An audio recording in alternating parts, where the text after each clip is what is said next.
Worldview, Cultural Explanations of Life and Death.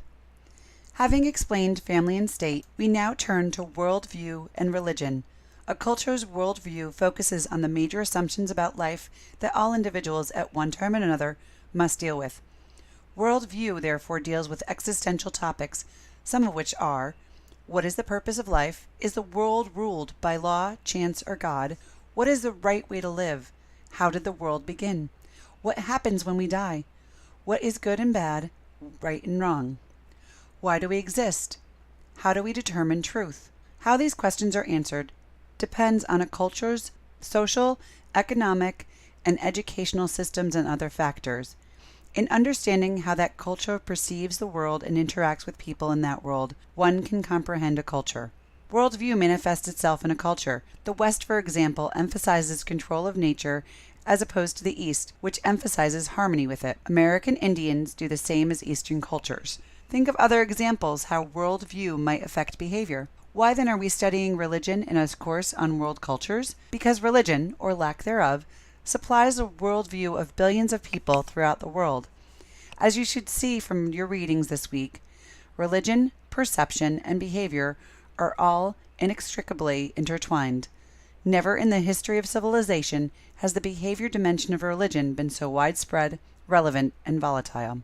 Many of the forms and constructs of worldviews can be classified into three categories: atheism, spirituality, and long-established religious traditions. Atheism begins with a rejection of any form of deity and believes they are a projection of humankind's own aspirations and yearnings. As such, the role of the individual in society changes and a different set of ethical standards are in place. There is also the concept of finality and death.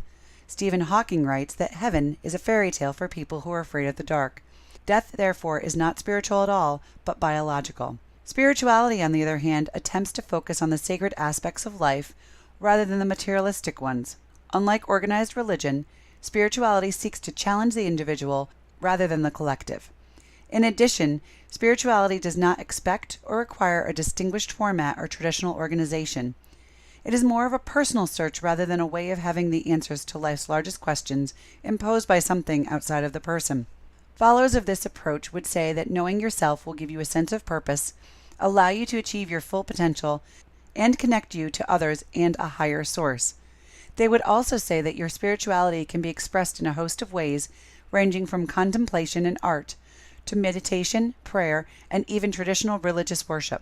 Religion provides a worldview because it attempts to explain the workings of the world and, in some cases, the afterlife. Religion takes a particular interest in trying to explain what are often called the cosmic and complex issues all people must deal with. It provides a set of principles and beliefs about the nature of life and earth, the creation of the universe, the connection of individuals and groups to one another, and the relationship of humankind to the earth. Religion not only deals with the sacred and the spiritual, but also helps its adherents to manage worldly issues related to human conduct. It establishes right and wrong. It is a major source of cultural values, beliefs, and attitudes. In the 21st century, religion has been impacted by globalization, exposing people from different parts of the world and different beliefs to each other. Technology has also been a contributor to that diffusion of information.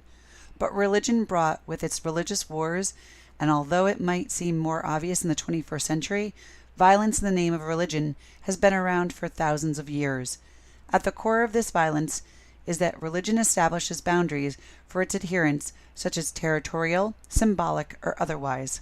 In conclusion, worldview is a culture's orientation towards God, humanity, nature, the universe, life, death, sickness, and other philosophical issues concerning existence. Although worldview is communicated in a variety of ways, religion is the predominant element of culture from which one's worldview is derived. Think about this. All religions have some unique features, but they also share many similarities. Developing religion's tolerance has increased in importance in the 21st century.